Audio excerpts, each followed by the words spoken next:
All right, if you're a leader at an international company, you're always asking the big question, where do we build our future? Well, today we're going to explore a really powerful answer to that.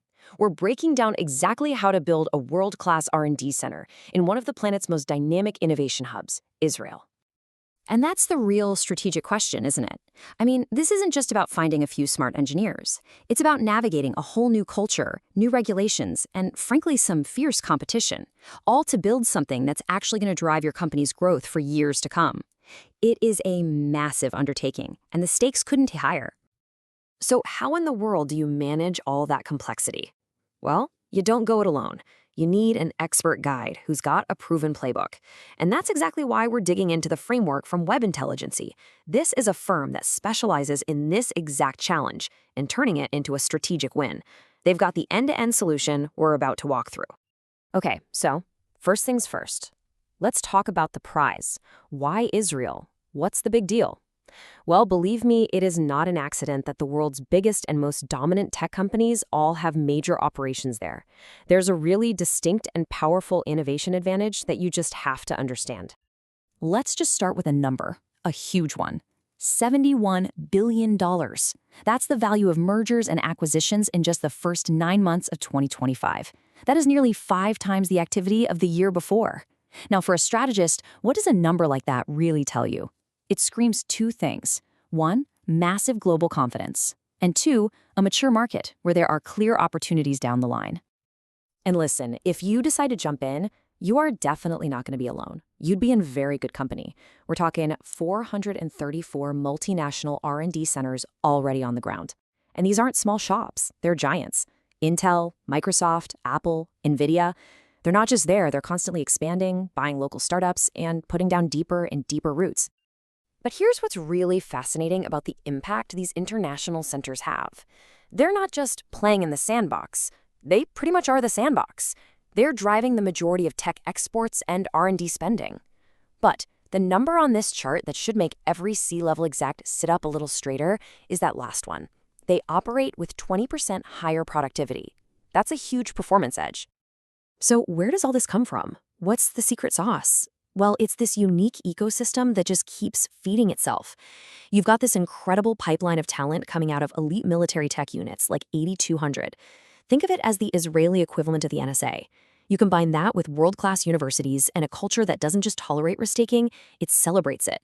It creates this powerful flywheel where success just keeps breeding more success. Of course, look, any serious conversation about Israel has to tackle the geopolitical situation. But if you're a decision maker, headlines and news alerts just aren't enough. You need data. And the key here is to reframe this. It's not about some scary unknown risk. It's about a known factor that has a very predictable economic pattern. So yeah, let's just go there. Let's talk about the elephant in the room. For any board of directors, the number one concern is going to be stability. So the real question is, what does history actually tell us about the economy's performance during and after conflicts? You know, when you actually pull back and look at the historical data, a pretty surprising and honestly consistent pattern just jumps out. These periods of conflict, they've consistently been followed by periods of accelerated economic growth. It's kind of incredible. From the birth of the entire high-tech sector after the '73 war, right up to the M&A boom we're seeing now, resilience is just baked into the economic DNA. And if we put hard numbers to it, the actual economic hit from past conflicts has been, well, remarkably small. We're talking a temporary dip of less than 0.5% of GDP, and it's always followed by a fast recovery. Now, for a strategic planner, this is huge. It takes that big, scary what if and turns it into a manageable, quantifiable business risk you can actually work with. Okay, so we've established the why. The strategic prize is huge, and the risk, when you look at the real data, is manageable. So, how do you actually do it? How do you make it happen? Well, this is where a partner like Webintelligency comes back into the picture, giving you that structured, end-to-end playbook that just de-risks the whole process. Think of their approach as a complete roadmap. It's not just one piece of the puzzle, it's the whole shebang. It starts with real on-the-ground intelligence to handle risk, then moves right into securing leadership and the best talent. It takes care of all the headaches, location, regulations, and maybe most importantly, it makes sure your new center actually syncs up perfectly with your global HQ.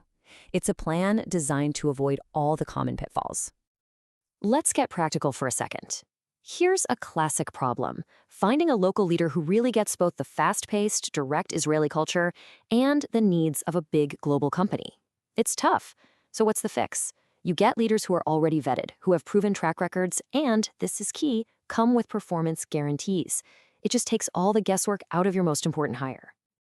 And then there's the other big one, the talent war.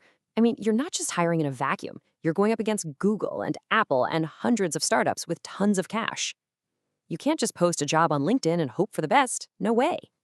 The solution has to be way more sophisticated, targeting those very specific talent pipelines from the elite military units and universities we were just talking about.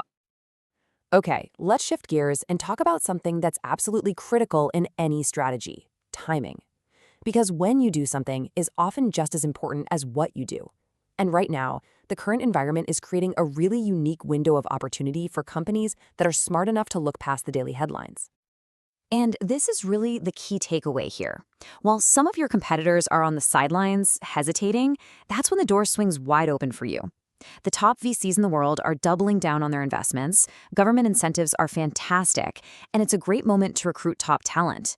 If you act now, you can lock in a first-mover advantage that's going to be really hard for anyone else to catch up to later.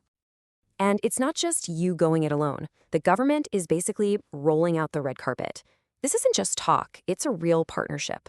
We're talking grants that can cover up to half of your R&D costs, other grants you only pay back if your project is a commercial success, and major tax breaks.